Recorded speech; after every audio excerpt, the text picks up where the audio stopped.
Dear viewers, wherever you are, hello and welcome to this new episode of your program, Out of the Box. Faith, religion, belief in a creator or in Mother Nature. This is as old as humanity itself. Since the dawn of time, humans have wondered where they came from and what is their destiny. What is their final destination? How does life go on? And since human inception, there was and still is a question of what is the purpose of faith and religion? Is the ultimate goal of religion the welfare and prosperity of human beings and planet Earth? To help humans live a better life, physically, emotionally, mentally, socially, economically, etc.?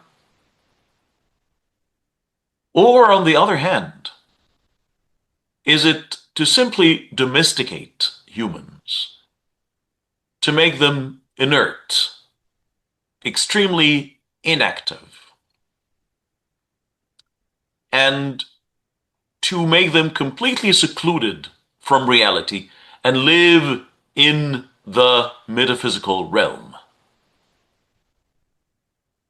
Which one of these definitions and which one of these perspectives is the right one? This will be our topic today. To talk more about this topic, I'm really delighted to be accompanied by Sam Bayumi, who is a journalist, a writer, and a researcher in world affairs and world religions. Sam, hello and welcome to the program. Thank you very much for having me today, Mr. Muhammad. It's a real pleasure having you. And to start off, many people would say that my flaws or my misfortunes or my, shortcomings are a result of fate and destiny. This is something that was preordained or like destined by God. So, or this kind of tribulation or testing is because I'm really faithful. So they believe that there's this zero sum here. So the more faithful you are, the less successful you'll be in life, and vice versa. How do you see this perspective or this point of view? Yeah, thank you again for having me. And I think this is one of the biggest dilemmas for human beings in this life. Like this has been and will be the problem of how people understand their life forever. Like, am I destined for something or I have the choice? It's like the chicken and the egg also. If I do good, is it a must that I will have good in the day after? If I do bad, is it a must that I will have bad in the day after?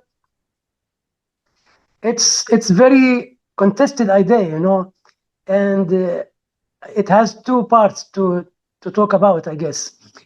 If we talk about pure beliefs, and even it's very hard to understand in this respect also, but a little bit it will be more understood if we talk about pure beliefs that yes, if you do good you will have good, as you do you get.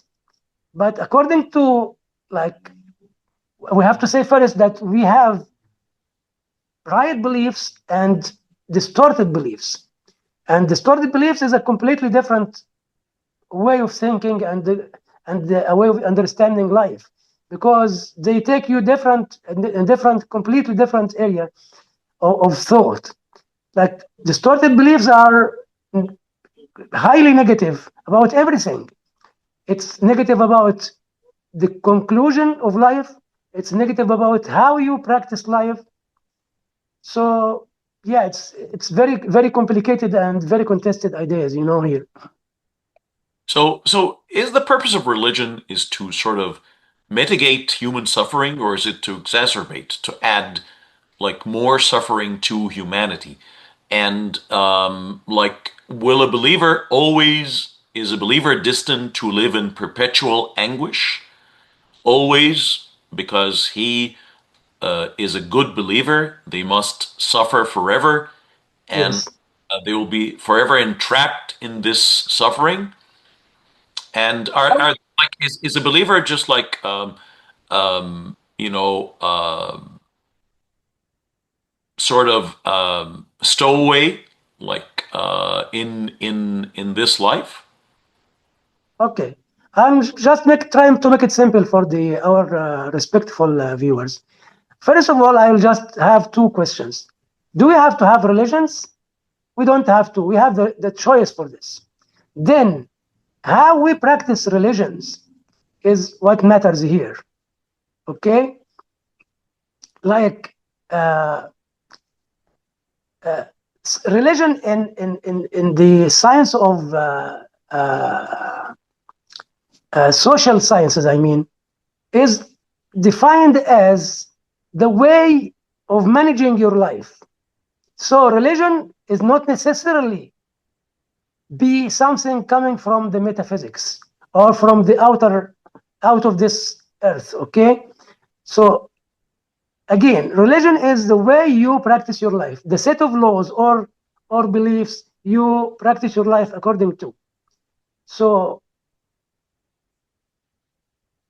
it depends on the of this set of values or set of laws to determine if you'll be happy or unhappy in this life.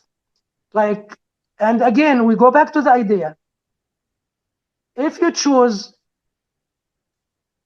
like, sorry, like, as we said, there are right beliefs and distorted beliefs. In the right beliefs, I believe that it's a win-win game. If you do good, you'll have good. If you follow those set of laws, and this is across the board, it's not about a specific belief or religion, because I understand that all religions call for peace, for cooperation, for building, and to avoid conflict and clash. But excuse me.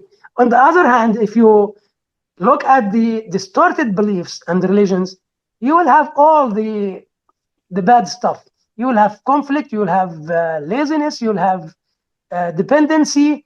You will have some people who say, "This happened to me because I don't have good luck," believing in just in luck, and that if he is in trouble, he will say, "Okay, okay, the the power that I believe in will come and save me sometime. I don't have to do more than this or anything." So it brings up all the bad stuff. I mean, And how about the relationship between cultures and religion? Because we always see this example. We see two countries, country A and country B, officially, both of them follow the same religion, but you will find that they live in two entirely different paradigms completely. One is a very advanced, prosperous country. The other one is a very backward, underdeveloped country. yes, Where does that come from? Like, is it, are they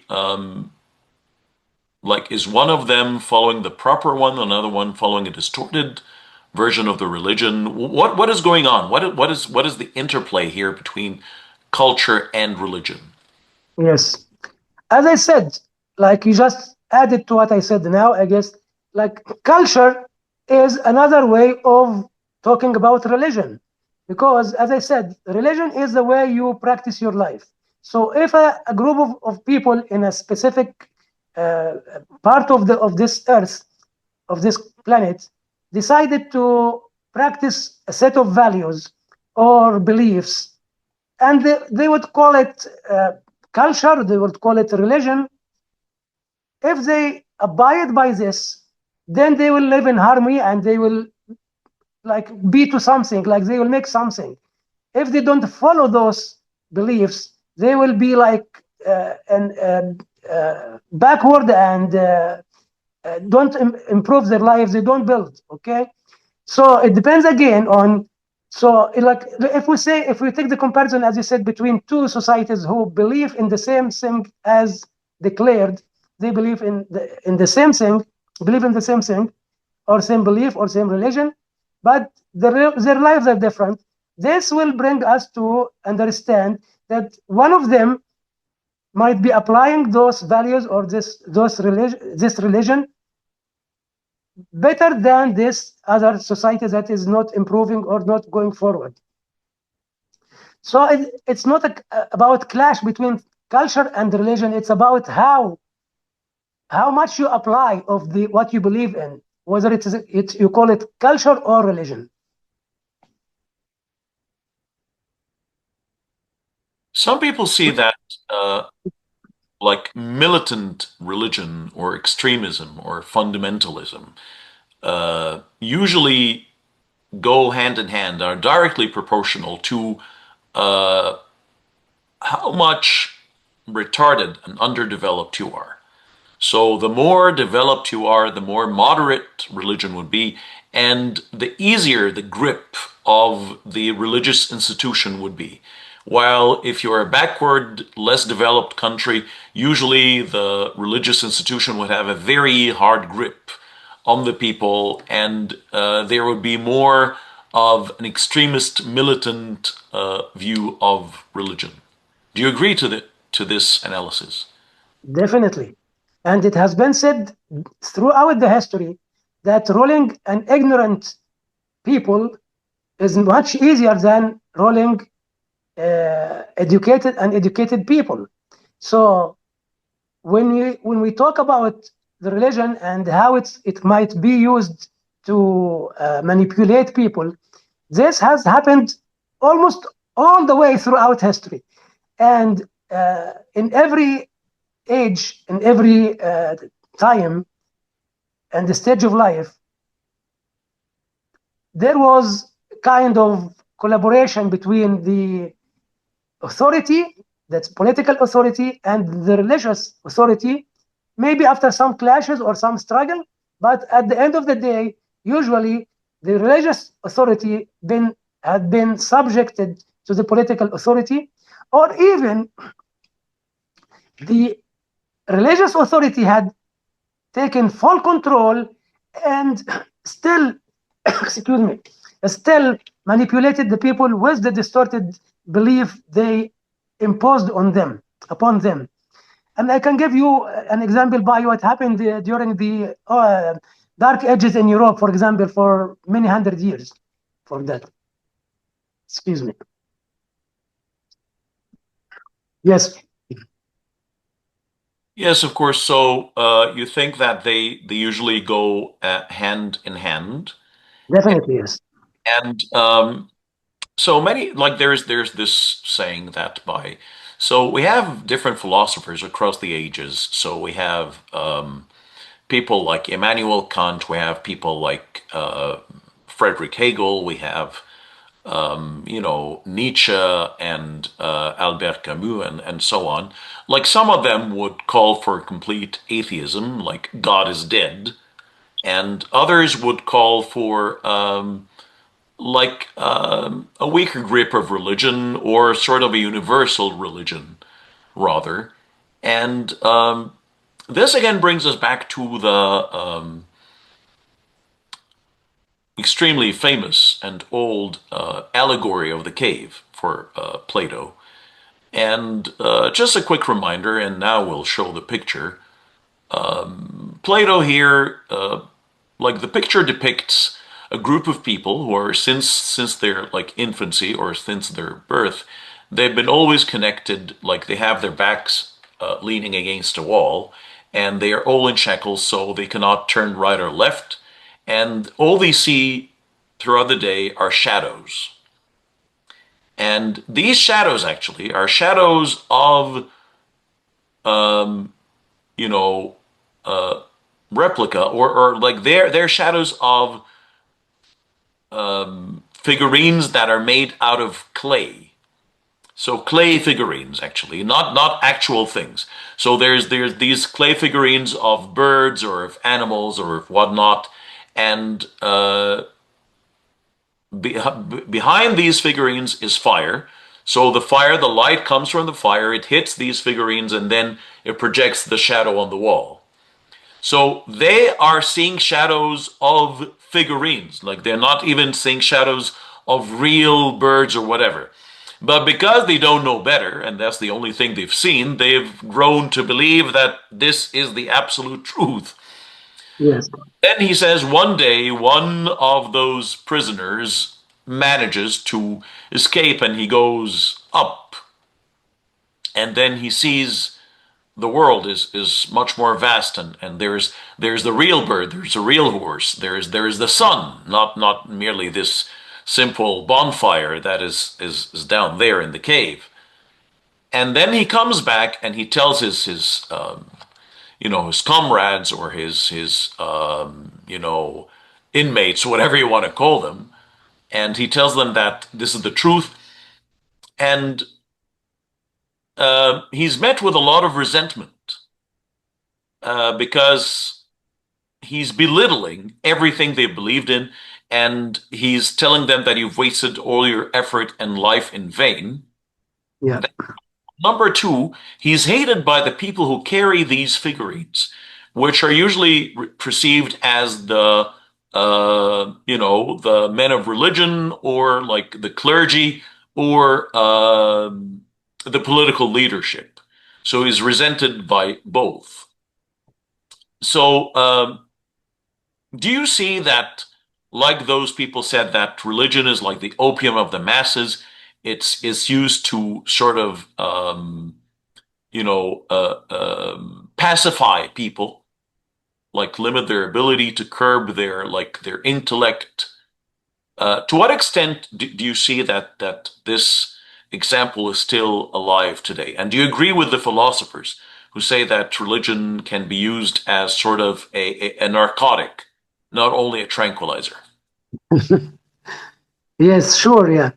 Like, yeah, of course, this the example you gave or the analogy you gave is mentioned in different versions, of course, and there is one more more recent is used more in the political science, which says that people are like a group of people.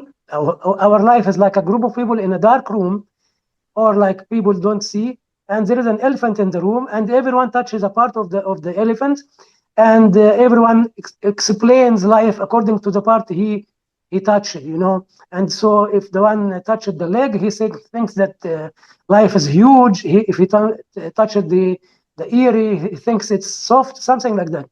So I mean, differences between people or peoples of the world are, it's kind of part of the life itself. And but the distortion of their beliefs is extra, is unnecessary. And I come to the point of, do I agree with the philosophers or not? If we are talking about religion and how it might be used to manipulate people or indoctrinate people or pacify people,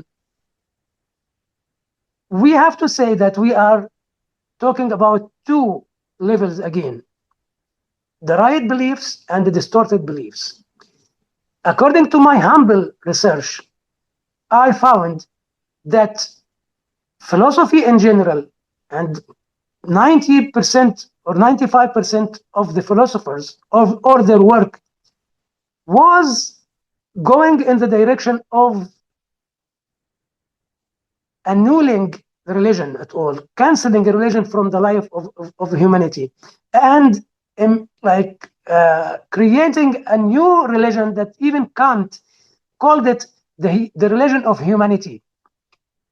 Okay, and of course, down the history, ever since Kant, I have found that all the philosophers after that either tried to kill religion completely or interpreted it in a different way that doesn't have nothing to do with the religion that we understand that it came from the creator, whether whatever it is, Christianity or Islam or whatever, or Judaism. They found or created something completely different that annuls or cancels or abolishes the real religion and brings you to a different or a set of beliefs uh, that make you accept life in different way. Okay, and this new belief or the distorted beliefs, this is the ones that have been used to pacify people, to make it like opium, to religion like opium to peoples. And in all religions, by the way, not a specific religion or a specific belief. This has been used upon all the peoples of the world to achieve control and to, in my opinion, to abolish the worshipping of the real or the true God on earth. So some kind of conformity to just serve the status quo in order not to change anything out there. But you've just said something that might be a little bit striking to some of our viewers and listeners here, is that Yes. you said that philosophy, you portrayed philosophy here as the antagonist, as like it has this very sinister, malicious, malevolent intentions of always destroying religion, whatnot. But throughout history, we've seen a lot of theologians who are philosophers too. We have like Christian, Muslim, Jewish, Hindu, Buddhist, etc. theologians who wrote about philosophy, and like we have the science of theosophy, like philosophy of religion. Yes. Doesn't this contradict what you've just talked about? That like philosophy by nature contradicts religion?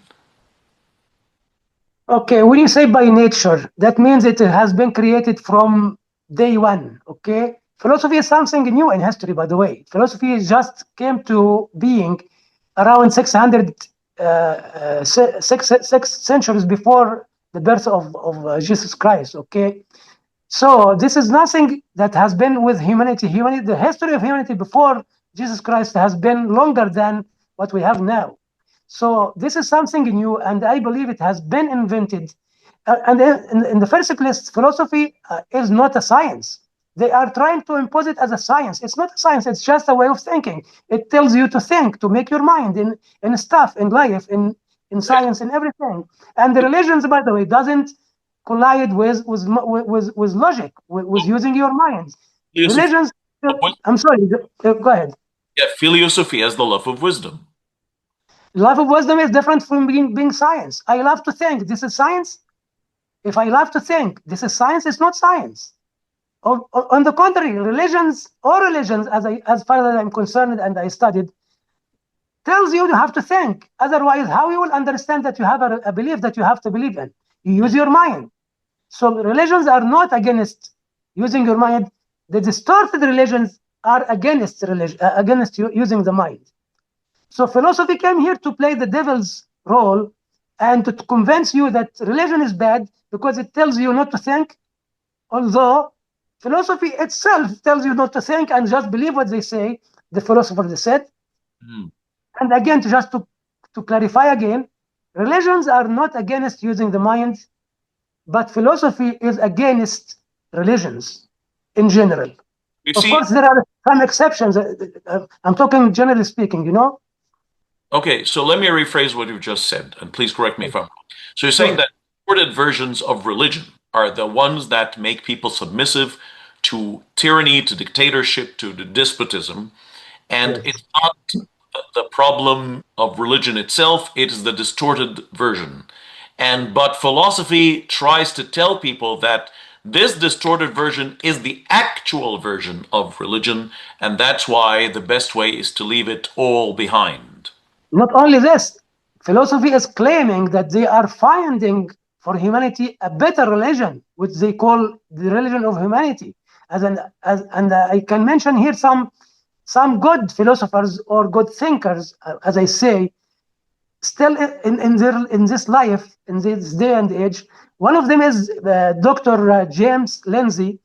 He's an American political scientist, and and he made it clear in a very famous speech in front of the European Union. Okay, and he made it clear that there are, and he said literally, ever since the start of the 20th century, 20th century, all philosophers have been working on replacing all religions, all beliefs with communism and socialism as a new religion of humanity, which includes homosexuality and all the bad stuff that normal human beings would refuse. And this is recorded and referenced. Okay, but you don't dismiss the idea that you can be a theologian and a philosopher too, like someone who writes about wisdom. It is possible because I we don't. a I lot. have no problem with philosophy as a way of thinking. I'm just having a problem with the results they come to or the conclusions they come to and the naming of it as a science. You Okay. understand? Of course, do you think I am against using my mind? Mhm. Of course, nobody will say that. So a lot of people accuse religion and they point the finger here and Yes. say that religion is very divisive in nature. And again, if you're religious, automatically this will lead to cognitive dissonance. They come hand in hand, it's one package. Because on one hand, if a power believing in my faith would conquer another country believing in another faith, this is a holy war that needs to be praised and applauded and commended. On the other hand, if a force believing in another religion comes and conquers a country that believes in my religion, then this is an invasion. This is a brutal, wicked invasion. So, isn't this really some kind of cognitive dissonance that is deeply found in all religions, and doesn't religion lead to division? So the antidote to this is to have one universal religion, one world religion, to avoid conflicts, clash of civilizations, and to avoid killings and like mass destruction and all sorts of atrocities. Isn't this the best way, or just to cancel religion altogether? Yes. Yeah. This is very nice question. Yeah. I wish I will remember everything I want to say in this respect. Of course, like let's admit that life with its all varieties, it's part of life itself is differences, or I mean, like variety in in uh, in the stuff you have and in the thoughts you have.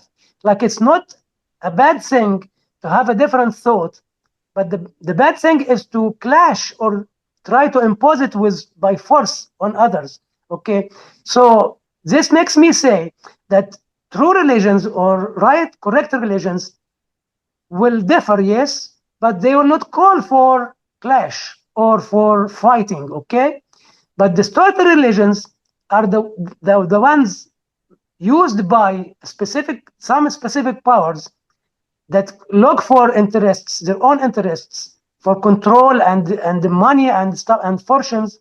Those are the types of beliefs and religions that cause differences and clashes and fighting, and wars. And I was gonna say something else. I just it escaped. If I remember it, I'll bring it back again. So let's say again that true religions don't fight, don't call for violence or for hatred. Uh, Distorted religions are the ones that are used to make people live in oblivion. Let's say in backwardness, it doesn't call them for real putting the required effort into life. And like this, I couldn't remember the other one. So you don't think that religion is divisive because it's always it's my way or highway. In every religion, it tells you this, and some people see that something, for example, an apostate. Like if you quit your religion, then you're doomed, or you might desert. You might get the penalty of death. And so is this part and parcel of real faith, or is this something that was introduced by humans? I think it's just the distortion that happened to religions. I don't believe that any religion is that harsh, or it obligates its followers to do something. Like, for example, I can give one example. It is believed that for the Islamic religion, for example, that anyone who goes away from Islam, he has to be killed. And I believe this is wrong. And this applies to all religions. Like, and I give an example, Prophet Muhammad himself, when he was told that about Abdullah ibn Ubay ibn Salul, that he is not a good Muslim or not a Muslim at all, he was like hypocrite or something. And some people called it to kill him. And the Prophet said, no, I wouldn't do this. And people say that Muhammad is killing his companions. So true religions don't call at all for any kind of violence unless there is a crime committed. But for thinking, for the thought, they don't believe in violence to be the penalty for this. And I believe all religions are like that.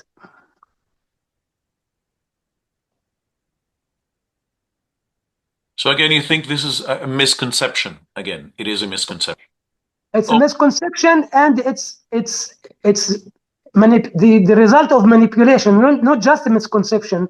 This is nothing like you wake up in the morning and you say, okay, you read the Bible or the Quran or whatever, and then you misunderstand it. No, it's imposed by the hierarchy, the religious hierarchy and the political hierarchy. This is imposed to inflict and impact the society with rifts and clashes and wars. okay. Last but never least, where would the solution start? From top to bottom or bottom to top? Like, would we start from the base, Mm, grassroots, or do we right. start from the top? Like, are we waiting for just a good despot, a good Yeah. like dictator, or should it start from sort of an uprising or refusal from the grassroots?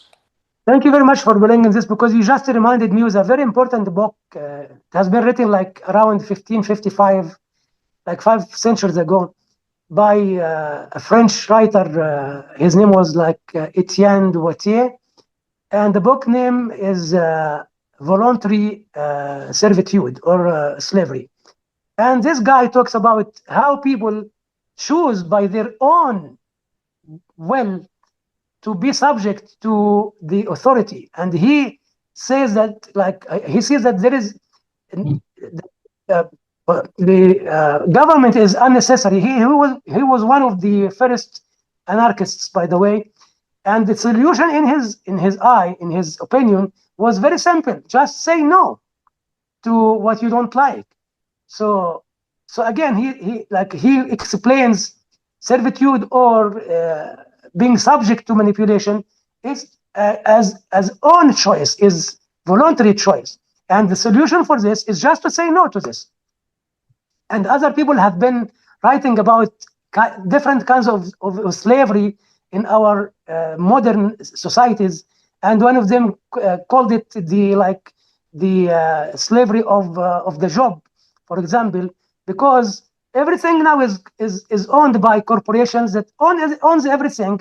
They determine for you your salary, that is exactly measured to make you all the time needing for more and for more and for more. you can't make any like savings to be free to decide.